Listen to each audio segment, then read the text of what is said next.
Subscribe to our Islamic channel and hit the bell icon. Seek guidance from Maulana Ikramullah Afi on any Islamic issues. محترم سامعین کرام، بہت سارے حضرات عمرہ کرنے کے لیے جاتے ہیں لیکن ان کو عمرہ کرنا نہیں آتا۔ عمرے کا طریقہ انہوں نے سیکھا ہی نہیں، کسی سے پوچھا بھی نہیں۔ بہت سارے ایسے دوست ملتے ہیں، ان کو طواف کا نہیں پتہ، طواف کہاں سے شروع کرنا ہے، کتنے چکر ہیں، یعنی معمولی مسائل کا بھی نہیں علم۔ اور ہمارے ہی ساتھ ایک ساتھی صفا مروہ پر جب سعی کرنے کے لیے گئے تو 7 چکروں کی بجائے 14 چکر اس نے لگا لیے۔ 14 چکر لگا کر اور وہ سمجھتا رہا کہ میں نے 7 چکر لگائے۔ تو یہ جہالت ہے۔ کوئی بھی عبادت بجا لانے سے پہلے اس کا سیکھنا، ان کے مسائل کو جاننا بہت ضروری ہے۔ عمرہ ایک مستقل عبادت ہے، اور عمرہ ایسی عبادت ہے کہ اس سے اللہ رب العزت کی محبت کا آدمی اظہار کرتا ہے۔ دل میں جتنی محبت ہوگی اتنا ہی عمرے میں مزہ آئے گا، تسکین حاصل ہوگی، لطف ملے گا، اور جتنی محبت میں کمی ہوگی اتنا ہی عمرہ بے مزہ ہوگا۔ تو عمرہ کرنے سے پہلے عمرے کے مسائل جاننا بہت ضروری ہیں، عمرے کا طریقہ جاننا بہت ضروری ہے۔ اس لیے آج کی اس محفل میں آپ حضرات کو عمرہ کا طریقہ بتاؤں گا، بالکل مختصر انداز میں اور آسان۔ آپ کو انشاءاللہ ایک ایک بات سمجھ آئے گی، اور میری بات آپ پوری توجہ کے ساتھ، دھیان کے ساتھ سنیں گے تو عمرہ کرنا آپ کے لیے بہت آسان ہوگا۔ اس لیے آپ کی توجہ کی ضرورت ہے۔ سب سے پہلے تو یہ سمجھیں کہ عمرہ کے 2 فرض ہیں اور 2 ہی واجب ہیں۔ احرام باندھنا، طواف کرنا، یہ عمرے کا فرض ہے۔ صفا مروہ کی سعی کرنا اور بعد میں حلق یا قصر کرنا، یہ واجب ہے۔ اب ہم عمرہ کرنے کا طریقہ آپ کو بتائیں گے، اور آپ نے سماعت کرنا ہے اور دل کی تختی پر نوٹ کرنا ہے، ذہن نشین کرنا ہے۔ آپ کو یہ باتیں کام آئیں گی، اور عمرہ کرنے میں آپ کو پھر کوئی دقت، کوئی مشکل پیش نہیں آئے گی۔ جب آپ ایئرپورٹ پر پہنچیں گے، وہاں آپ نے احرام باندھنا ہے۔ احرام کی نیت نہیں کرنی، صرف آپ نے 2 چادریں زیب تن کرنی ہیں، لٹھے کی چادریں، سفید چادریں۔ سفید بہتر ہے، ویسے کوئی بھی رنگ ہو تو جائز ہے، شریعت میں کوئی منع نہیں ہے، لیکن سفید مستحب ہے۔ سفید وائٹ کلر کی چادریں 2 سادہ لٹھے کی، وہ آپ زیب تن کر لیں، وضو کر لیں یا غسل کر لیں، 2 نفل پڑھ لیں۔ اگر نوافل کا ٹائم ہے، عصر کے بعد نفل نہ پڑھنا، پھر نماز عصر جب پڑھیں تو اس کے بعد ہی آپ دعا کر لیں۔ یہ احرام نہیں باندھ رہے، صرف 2 چادریں آپ نے اوڑھنی ہیں۔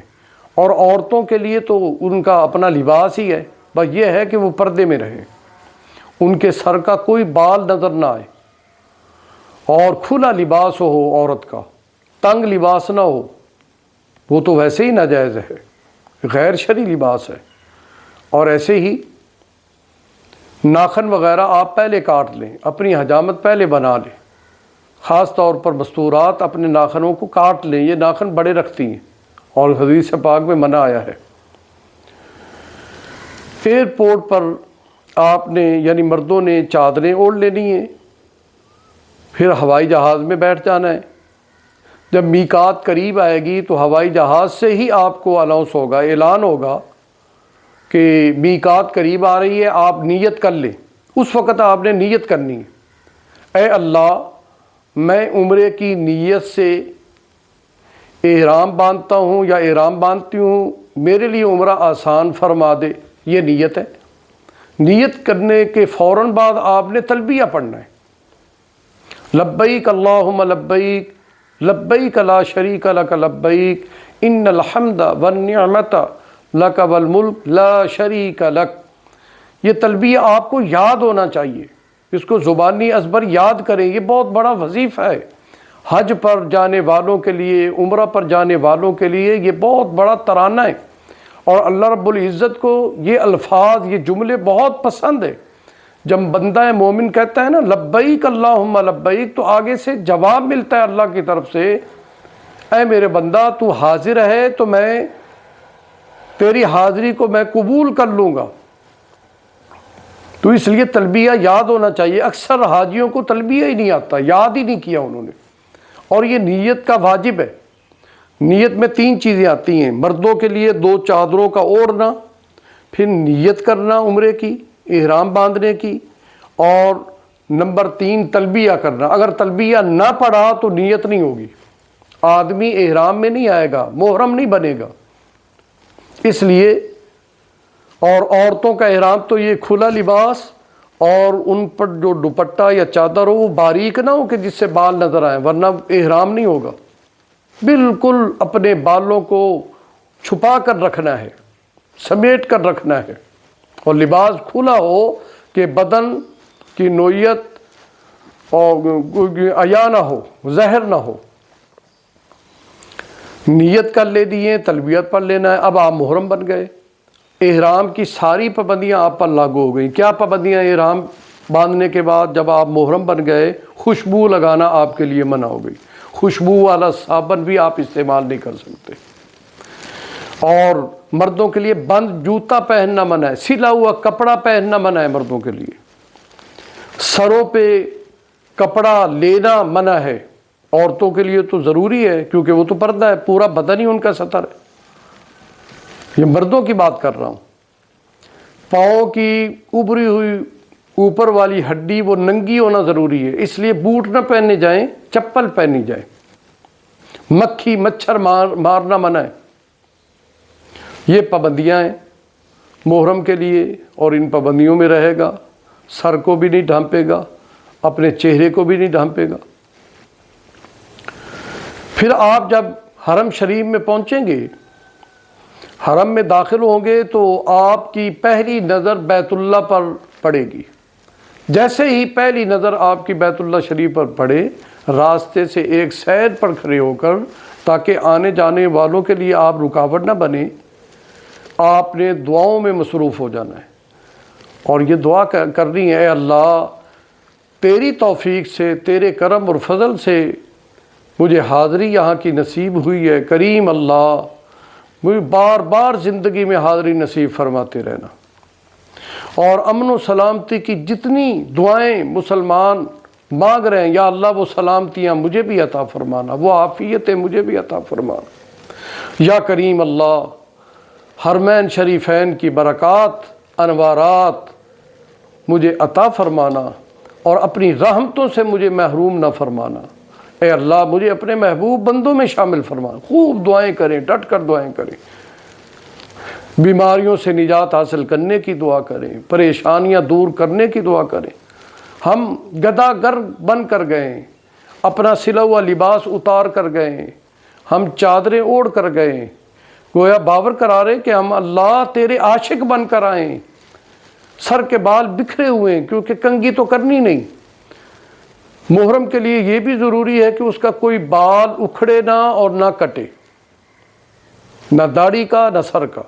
اس لیے وضو کرتے وقت بھی داڑھی میں پانی آرام سے لگانا ہے، اور داڑھی کو ایسے مسلنا نہیں ہے کہ بال اتر جائیں، اور کنگھی کرنے سے گریز کرنا ہے کہ کنگھی سے بال آدمی کے کھنچ جاتے ہیں، ٹوٹ جاتے ہیں۔ تو حرم میں دعائیں مانگنے کے بعد پھر آپ بیت اللہ شریف میں جائیں گے۔ بیت اللہ شریف کا دروازہ ہمارے یہاں مشرق کی سائڈ پر ہے، ہم مشرق میں ہیں، پاکستانی ہندوستانی، تو ہماری طرف بیت اللہ شریف کا دروازہ، بیت اللہ کے دروازے کے ساتھ جو بیت اللہ شریف کا گوشہ ہے، کنارہ ہے، وہاں حجر اسود نصب ہے۔ حجر اسود یہ جنت کا پتھر ہے۔ حجر اسود کا معنی تو ہے نا کالے رنگ کا پتھر، سیاہ پتھر، بلیک پتھر، لیکن یہ جنتی پتھر ہے۔ آدم علیہ السلام اس کو اپنے ساتھ جنت سے دنیا میں لائے تھے، اس وقت یہ بہت چمکدار تھا، وائٹ کلر میں تھا، سفید تھا، بڑا روشن تھا، چاند سے زیادہ اس میں چمک تھی۔ لیکن گناہگاروں کے گناہوں کو چوس چوس کر یہ سیاہ ہو گیا۔ حضور نبی کریم صلی اللہ علیہ وسلم نے فرمایا جب کوئی بندہ حجر اسود پر اپنے ہونٹ رکھتا ہے، اس کا بوسہ دیتا ہے، تو حجر اسود اس کے تمام گناہوں کو کھینچ لیتا ہے، کھینچ کھینچ کر ہمارے گناہوں کو یہ بیچارہ خود سیاہ ہو گیا۔ جنتی پتھر ہے، اس کا بوسہ حضور نبی کریم صلی اللہ علیہ وسلم کی سنت ہے۔ آپ صلی اللہ علیہ وسلم جب عمرہ پر آئے اور آپ طواف کر رہے تھے، آپ کے ساتھ صحابہ بھی تھے۔ حضرت عمر رضی اللہ تعالیٰ عنہ طواف کرتے کرتے جب حجر اسود کے سامنے آئے تو ایک بات کہی کہ اے حجر اسود، تو ایک پتھر ہے، نہ تو نفع کا مالک ہے نہ نقصان کا مالک ہے، نفع اور نقصان میرے اللہ کے ہاتھ میں، لیکن تجھے چومتا اس لیے ہوں کہ میرے پیارے آقا نے تجھے چوما تھا، اس لیے چومتا ہوں، ورنہ تجھے میں چومتا بھی نہ۔ حضور کے لب لگے ہیں تجھ پر، اس لیے میں اپنے ہونٹوں کو لگا رہا ہوں۔ تو طواف جب شروع کریں گے، طواف سے پہلے ہم نے حجر اسود کے سامنے سینہ کر کے کھڑے ہو کر سلام پیش کرنا ہے، اس کو استلام کہتے ہیں۔ ایسے دونوں ہاتھ اٹھانے ہیں حجر اسود کی سیدھ میں اور کہنا ہے بسم اللہ اللہ اکبر وللہ الحمد، ایسے کر لینا ہے۔ اور اب آپ کی ابتدا ہو گئی طواف کی، طواف شروع کر دیا، حجر اسود کو سلام کر کے طواف شروع کر دیا۔ طواف میں مخصوص دعائیں نہیں ہیں جو آپ پڑھیں، دعا پڑھی نہیں جاتی، مانگی جاتی ہے، تو دعائیں دل سے مانگیں۔ اللہ کے در کے بھکاری بن کر، فقیر بن کر، گداگر بن کر اور سوالی بن کر دل و جان سے مانگتے چلے جائیں، دوران طواف، دوران چکر مانگتے چلے، کبھی استغفار پڑھتے رہیں اور کبھی درود شریف پڑھتے رہیں، کبھی قرآن پاک کی تلاوت کرتے رہیں، تیسرے کلمے کا ورد کرتے رہیں، چوتھا کلمہ پڑھتے رہیں، اللہ کی حمد و ثنا، اللہ کی مناجات کرتے رہیں، اللہ کی بڑائی کو بیان کرتے جائیں، خوب دعائیں مانگتے جائیں، جو دل میں دعا مانگتے جائیں۔ رب اغفر ورحم وانت خیر الراحمین یہ پڑھتے رہیں، یا حی یا قیوم برحمتک نستغیث یہ پڑھتے رہیں، آیت کریمہ کا ورد کرتے رہیں استغفار کی نیت سے، لا الہ الا انت سبحانک انی کنت من الظالمین یہ پڑھتے رہیں، رب انی مغلوب فانتصر پڑھتے رہیں، رب انی مسنی الضر وانت ارحم الراحمین پڑھتے ہیں۔ یہ انبیاء کی دعائیں ہیں۔ ربنا آتنا فی الدنیا حسنۃ وفی الآخرۃ حسنۃ وقنا عذاب النار پڑھتے رہیں، ربنا ظلمنا انفسنا وان لم تغفر لنا یہ دعا پڑھتے رہیں، ربنا اغفر لی ولوالدی یہ دعا پڑھتے رہیں۔ جو دعا آپ پڑھنا چاہیں پڑھ سکتے، کوئی پابندی نہیں، بس دعا پڑھتے رہیں، دعا مانگتے رہیں اور توجہ اور دھیان سے آپ چکر کاٹتے رہیں۔ ایک چکر آپ پہلے چکر کی ابتدا حجر اسود سے ہوئی تو وہیں آ کر آپ کا یہ پہلا چکر پورا ہوگا، پھر حجر اسود کو آپ نے سلام کرتے ہوئے دوسرا چکر شروع کرنا ہے۔ تھوڑی دیر حجر اسود کے سامنے ایک سیکنڈ کے لیے، ایک لمحہ کے لیے ٹھہر جائیں، سلام کر کے پھر آگے شروع کر دوسرا چکر، پھر دوسرا چکر بھی یہیں آ کر ختم ہوگا، پھر تیسرا چکر، پھر چوتھا چکر، ایسے۔ حجر اسود کے بالکل مد مقابل حرم شریف کے برآمدے کے اوپر سبز رنگ کی لائٹ لگی ہوئی ہے، آپ اس کو بھی دیکھ سکتے ہیں، ادھر اس کو دیکھیں، ادھر حجر اسود کو دیکھیں۔ حجر اسود کے سامنے سینہ کر کے ایسے کر کے بسم اللہ اللہ اکبر وللہ الحمد کہتے ہی فوراً اپنا سینہ پھیر لیں، اور آپ کا دایاں کندھا سرخ رنگ کی لائٹ کی طرف رہے، بایاں کندھا حجر اسود کی طرف، ایسے سینہ کر کے پھر آپ چلنا شروع کر دیں۔ کیونکہ طواف کرنے میں مستورات بھی شامل ہوتی ہیں، تو اپنی نظروں کی حفاظت کرنی ہے، اور بدن بھی کسی مستور کے ساتھ، کسی عورت کے ساتھ ٹچ نہ ہو، اس سے بھی بہت ہی اجتناب کرنا ہے، احتیاط کرنی ہے، اور بار بار بیت اللہ کی طرف نظر بھی نہیں کرنی، یہ منع ہے۔ دوران طواف بیت اللہ کو دیکھنا مکروہ ہے، نیچے نظریں رہیں آپ کی، اللہ کی طرف متوجہ رہیں، اور بیت اللہ کو دیکھنے سے آپ گریز کریں۔ اللہ تعالیٰ کی رحمتوں کا مرکز، منبع، سرچشمہ بیت اللہ ہے، اور اللہ کا جلال ہے وہاں پر، اس لیے بیت اللہ کو بار بار نہ دیکھیں۔ ایسے آپ طواف جب 7 چکر مکمل آپ کے ہو جائیں گے، ایک بات ہے کہ رکن یمانی سے حجر اسود تک یہ جو درمیانی حصہ ہے، یہاں پر ربنا آتنا فی الدنیا حسنۃ وفی الآخرۃ حسنۃ وقنا عذاب النار، یہ دعا پڑھنا مسنون ہے۔ اور جب رکن یمانی کے قریب سے آپ گزریں گے، مد مقابل سے گزریں گے، ادھر سینہ کرنے کی ضرورت نہیں، بس ایسے ہاتھ اٹھا کر ہاتھ کے اشارے سے سلام کرنا ہے۔ حجر اسود کو جب سلام کریں گے، اگر زیادہ مجمع ہے تو ایک ہاتھ بھی اٹھا سکتے ہیں، اگر آسانی ہو تو دونوں ہاتھ بھی اٹھا سکتے ہیں، بسم اللہ اللہ اکبر وللہ الحمد بھی پڑھیں گے۔ 7 چکروں کے بعد آپ نے طواف کے 2 نفل پڑھنے، اور یہ آپ کے لیے واجب ہے۔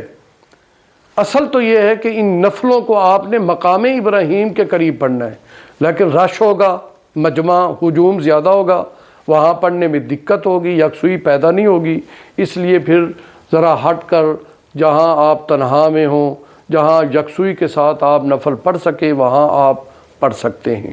ضروری نہیں ہے کہ مقام ابراہیم پر ہی پڑھیں، کیونکہ وہاں تو طواف کرنے والوں کا بہت رش ہوتا ہے، آپ کھڑے بھی نہیں ہو پائیں گے۔ اور بعض حضرات طواف میں کے دوران یا طواف کے بعد مقام ابراہیم کے شیشے کو ہاتھ لگانے کی کوشش کرتے ہیں، یاد رکھیں یہ جائز نہیں ہے۔ مقام ابراہیم کو ہاتھ نہیں لگانا، پر ان سے ہٹ کر کھڑے ہونا ہے۔ یہ مقام ابراہیم، اس کے اندر وہ پتھر ہے جس پتھر پر ابراہیم علیہ السلام کے 2 پاؤں لگے ہوئے ہیں، 2 پاؤں کے نشانات ہیں۔ اسی پتھر پر کھڑے ہو کر آپ نے بیت اللہ تعمیر کیا تھا، اور جیسے جیسے بیت اللہ کی دیواریں اونچی ہوتی گئیں، ایسے ہی یہ پتھر بھی اونچا ہی ہوتا چلا۔ یہ بطور پیڈ کے ابراہیم علیہ السلام نے اس کو استعمال کیا تھا، تو یہ یادگار ابراہیمی ہے، وہ پتھر محفوظ ہے، اسی کو مقام ابراہیم کہتے ہیں۔ طواف کے بعد، نوافل کے بعد، اب تیسری سنت ہے زمزم کا پانی پینا۔ حضور نبی کریم صلی اللہ علیہ وسلم نے فرمایا مومن خوب ڈٹ کر پانی پیتا ہے زمزم کا، اور منافق کم پیتا ہے۔ تو ہم نے کلو کے حساب سے نہیں، منوں کے حساب سے پانی پینا ہے، جتنے دن رہیں خوب پانی پینا ہے۔ جس نیت سے حضور صلی اللہ علیہ وسلم نے فرمائے کہ جس نیت سے پانی پئیں گے اللہ وہی نیت پوری کریں گے۔ اور یہ دعا بھی ہے، پانی جب پینے لگے اللہم انی اسألک علما نافعا ورزقا واسعا وشفاء من کل داء، یہ دعا پڑھیں۔ کھڑے ہیں تو کھڑے کھڑے پانی پئیں، بیٹھنے کی ضرورت نہیں، اور بیٹھے ہیں تو بیٹھے بیٹھے پانی پئیں، کھڑے ہونے کی ضرورت نہیں۔ پانی پینے کے بعد آپ صفا کی طرف جائیں گے، صفا کی طرف چلتے ہوئے پھر بیت اللہ کو استلام کریں گے، سلام کریں گے، یہ الوداعی سلام ہوگا، ابتدا میں بھی، ہر چکر کے بعد بھی، اور پھر 7ویں چکر کے بعد بھی، پھر جب آپ صفا کی طرف جا رہے ہوں گے اس وقت بھی ذرا دور کھڑے ہو کر پھر سلام کرنا ہے، یہ 9ویں مرتبہ سلام ہوگا۔ پھر آپ صفا پہاڑی پر جائیں گے اور وہاں کھڑے ہو کر بیت اللہ کی طرف رک کر کے کچھ دعا کر لیں۔ دعا کے بعد اب یہ سعی شروع کر دیں، یہ عمرے کا واجب ہے۔ طواف فرض تھا، اب آپ واجب کی طرف آ گئے۔ صفا سے آپ نے شروع کرنا ہے، مروہ کی طرف سفر کریں گے، مروہ تک 1 چکر ہوگا۔ راستے میں سبز رنگ کی لائٹیں ہوں گی، جب وہ لائٹیں آئیں تو مردوں کے لیے یہ ہے کہ وہ حکم ہے کہ وہ وہاں سے ذرا تیزی سے چلیں، کندھوں کو ہلا کر چلیں۔ اور یہ یادگار اماں ہاجرہ ہے، حضرت اماں ہاجرہ صفا پر آئیں، اپنے بیٹے اسماعیل کو دیکھا، کیونکہ پانی کی تلاش میں نکلی تھی نا، لیکن بیٹا جب آنکھوں سے اوجھل ہو جاتا تھا تو وہاں سے وہ دوڑ پڑتی تھی، کیونکہ وہ ذرا جگہ نچائی میں تھی۔ جب دوڑ پڑتی پھر آگے جب بچہ نظر آتا تو پھر آہستہ آہستہ ہو جاتی۔ تو اب عورتوں کے لیے دوڑنا منع ہے کیونکہ حجاب ہے، بے حجابی ہونے کا خطرہ ہے۔ تو مردوں نے حضرت اماں ہاجرہ کی اس سنت کو تازہ کرنا ہے، اس سنت پر عمل کرنا ہے، اور وہ دوڑیں گی وہاں تک جہاں تک سبز لائٹیں ہیں، پھر آگے ایسا ایسا چلیں گے۔ تو مروہ سے جب صفا کی طرف آئیں گے یہ دوسرا چکر ہوگا، پھر صفا سے مروہ تیسرا چکر، پھر مروہ سے صفا چوتھا چکر، پھر صفا سے مروہ پانچواں، پھر مروہ سے صفا آئیں گے تو چھٹا، اور صفا سے جب مروہ پہنچیں گے یہ ساتواں۔ ابتدا پہلے چکر کی صفا سے ہوگی اور ساتواں چکر مروہ پر پورا ہوگا، وہاں بھی آپ نفل پڑھ سکتے ہیں اور دعا بھی مانگ سکتے ہیں۔ اس کے بعد آپ نے حلق کرانا ہے۔ حضور نبی کریم صلی اللہ علیہ وسلم نے فرمایا کہ اپنے سر کی مردوں کے لیے کہ سر کے بال منڈائیں، یہ اصل سنت ہے، لیکن کوئی نہیں منڈا سکتا تو وہ انگلی کے پورے کی بقدر اپنے بال کٹوا بھی سکتا ہے، مشین پھروا لے۔ اور عورتوں کے لیے کہ پورے بال سر کے ایک اپنے ہاتھ میں لے کر پھر ایک پوڑے کی بقدر ان کو آپ کاٹ لیں، خود ہی کاٹ سکتی ہیں۔ یہ آپ کا الحمدللہ آپ کو مبارک ہو، عمرہ مکمل ہو گیا۔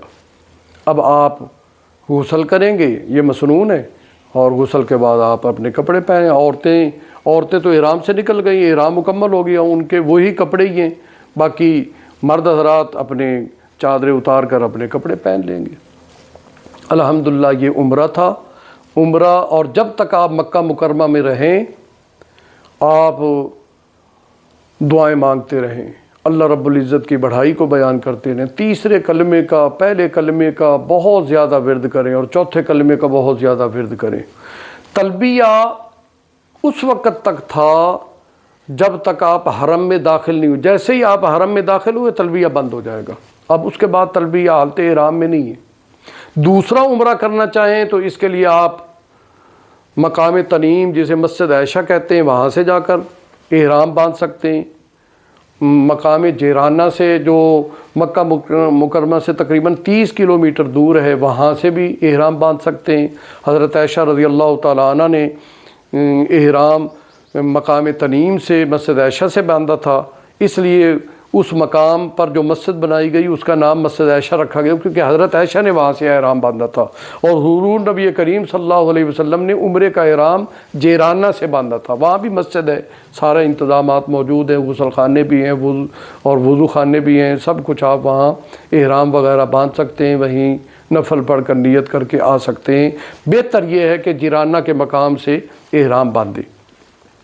جب تک آپ مکہ مکرمہ میں رہیں اعلیٰ ترین عبادت طواف ہے، خوب طواف کریں۔ دیکھیں آپ گھر میں آ کر اپنے مقام پر آ کر تلاوت کر سکتے ہیں، نوافل پڑھ سکتے ہیں، سب کچھ کر سکتے ہیں، طواف نہیں کر سکتے۔ وہاں یہ خاص عبادت بیت اللہ کا طواف جتنا ہو سکے۔ ہمارے بزرگوں سے تو یومیہ 70 طواف بھی ثابت ہیں، ایک طواف میں 7 چکر، 70 طواف وہ کیا، 100 طواف کیا کرتے تھے۔ اس لیے دن رات آپ طواف میں لگے رہیں، نماز سے پہلے، نماز کے بعد ایسا چلیں۔ ہاں، طواف میں ایک ہے اجتباء مردوں کے لیے کہ جب وہ طواف شروع کرنے لگیں گے اپنا دایاں کندھا ننگا رکھیں گے دوران طواف، اس کو اجتباء کہتے ہیں۔ اور پہلے 3 چکروں میں مردوں کے لیے کہ وہ رمل کریں گے، تھوڑا سا اپنے کندھوں کو ہلا کر چلیں گے، ایسے ہلا کر چلیں گے، لیکن ہجوم زیادہ ہوتا ہے، رمل بڑا مشکل ہوتا ہے، کہیں کسی کو ہمارا کندھا لگ نہ جائے، ایذائے مسلم حرام ہے، اس سے بچنا ہے۔ ایسے ہی ایک بات یاد رکھیں، حجر اسود کو لوگ بوسہ دینے کے لیے دھکم دھکا کرتے ہیں اور یہ ناجائز ہے، مسلمانوں کو تکلیف دینا یہ ناجائز ہے، اس لیے اس سے بچنا ہے۔ موقع مل جائے تو آپ بوسہ لے لیں، نہ ملے تو بوسے کا قائم مقام دور کھڑے ہو کر سلام کہنا ہے، استلام پیش کرنا ہے۔ بھائی یہ ایسے ہی ہے کہ جیسے آپ نے بوسہ لے لیا۔ الحمدللہ اب آگے دوسری نشست میں انشاءاللہ مدینہ شریف کے آداب اور مدینہ شریف میں حاضری کا طریقہ اور وہاں رہن سہن کا طریقہ شرعی طور پر یہ پھر بتائیں گے۔ اللہ تعالی ہمیں بار بار وہاں کی حاضری نصیب فرمائے، بار بار جانا نصیب فرمائے، اور اللہ تعالیٰ ان مقدس مقامات کے دیدار کے لیے بار بار حاضری کی توفیق اللہ تعالیٰ ہمیں دیتا رہے۔ وما علینا الا البلاغ المبین۔